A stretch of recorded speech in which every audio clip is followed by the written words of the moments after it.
scale.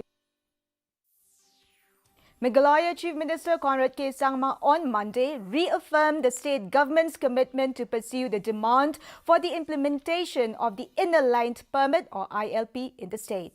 Replying to a zero-hour notice on the ILP issue, which was raised by suspended Congress MLA from Nongpok constituency, Meryl Bonds-Aim, the Chief Minister said that the continuous efforts are on to see the demand is fulfilled.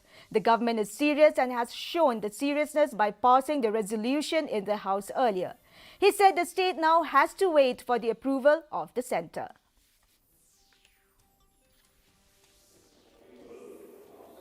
But there are so many factors that are there, and I'm sure that the Home Ministry is examining all of those aspects. And as I mentioned a number of times in the press also, and also to the other members who have asked about this, that from our side the seriousness has been shown by the passing of the resolution by this House, and now this entire matter is with the MHA and Government of India, and hence we have to wait for any kind of direction or approval from their end. The Assembly